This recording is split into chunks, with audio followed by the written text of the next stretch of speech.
Yo, what's going on guys? Arekkz here, hope you all enjoyed that cinematic intro. But today, we're going to be checking out the ASUS ROG Strix Scar Edition laptop. I want to start by giving a massive shout out to both NVIDIA UK and also ASUS ROG UK for sending me this insanely cool package. As I'm sure you've seen from the intro, they sent it in a PUBG style supply drop crate. It's a full metal crate, not entirely sure where I'm going to store it to be honest, but regardless, it's incredibly cool. And inside that is a sweet backpack and of course, this laptop. Now, I'm actually recording this video a little bit late because I actually got this a couple of weeks ago, but since I was heading to E3, things got pretty hectic. Plus, it also gave me a chance to actually put the laptop through its paces since I took it to the show with me. While at E3, I used the laptop to edit and render videos, and since getting back, I've also had a chance to run a few gaming benchmark tests on it too, to see how it fares up in that regard, since it is marketed as a gaming laptop. But for me, I tend to use laptops more so when I'm on the go for work, so video editing is always my priority.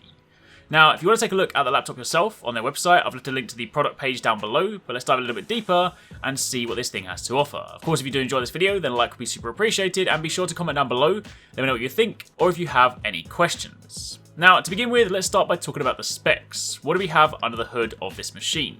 Well, there are a couple of different configurations you can buy, but the one I have here has an Intel Core i5-7300HQ processor clocked at 2.5 GHz. The GPU is the NVIDIA GeForce GTX 1070. It's got 16 GB of RAM, a 256 GB M.2 high-speed SSD, as well as a regular 1 TB hard drive for general storage. It's also running Windows 10 64-bit edition. And all this comes in this sleek package you see here, which weighs in at around 2.5 kilograms, which might sound heavy, but when compared to some of the other bigger laptops I've had in my time, this is comparatively quite light. The screen on this is a 15.6-inch IPS level display with 144Hz refresh rate with a 7 millisecond response time, and it's also 20% brighter than regular low-end IPS panels. This also means the display syncs nicely with NVIDIA G-Sync technology to help minimize stuttering, reduce input lag, and eliminate visual tearing where possible. Now, I will say I don't play that many FPSs on PC myself, so I can't comment too much on this aspect of it for the time being, but those are of course the listed specs for those of you that perhaps do plan to game on the go.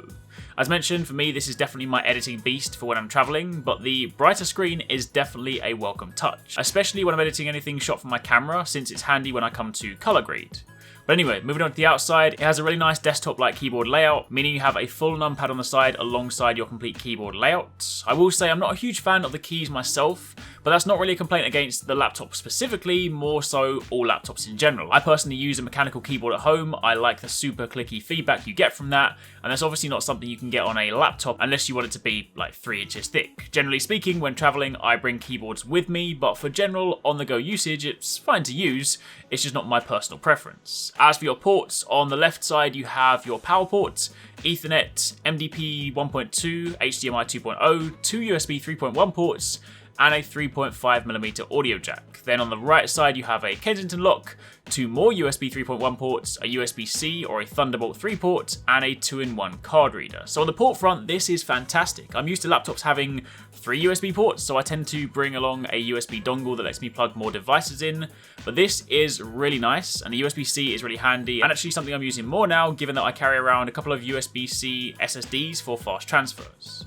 So all up, it's a very nice laptop, it's not too heavy, it has a really nice sized screen, but it's also not too big to the point where I need to lug around an exceptionally large bag to carry it. It has plenty of ports, and performance-wise, it handled everything I threw at it, no problem. I'll admit that most of my testing comes more so from an editing standpoint, but render times were good. As is to be expected, any 4K rendering takes a fair bit longer, but that's hardly a surprise. But for most of my day-to-day videos and the stuff we needed to do at E3, it really helped out. I did also run a couple of gaming benchmark tests using the same tools as last time, so I ran it through Far Cry 5 and Rise of the Tomb Raider.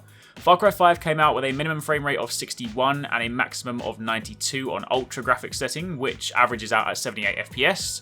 As for Rise of the Tomb Raider, it runs through the 3 different scenarios, the mountain peak, Syria, and also the geothermal valley. The lowest frame rate ended up being 30.75, with the highest being 156.65. So the average across all areas came out to 88.37 FPS. So all up, it's definitely a super solid laptop, and very capable of both gaming and editing. I will say that if there's one negative I had to call out, it would be the battery life. This is something that also tends to apply to a lot of gaming laptops. Naturally, if you're playing high-spec PC games on the go, you don't expect to be gaming for hours and hours on the battery alone. But the battery did run out pretty quickly. When gaming, I got a little under 2 hours of battery life, and not much more when editing or rendering. So while it's great in short bursts, ultimately, if you want to sit down for a big gaming session, you're going to want to plug in. But again, if you're used to gaming laptops, that's hardly going to come as a surprise to you. But that, my friends, is pretty much it. That's a quick look at the laptop and some impressions having had time to use it. So if you have any questions, by all means let me know down below.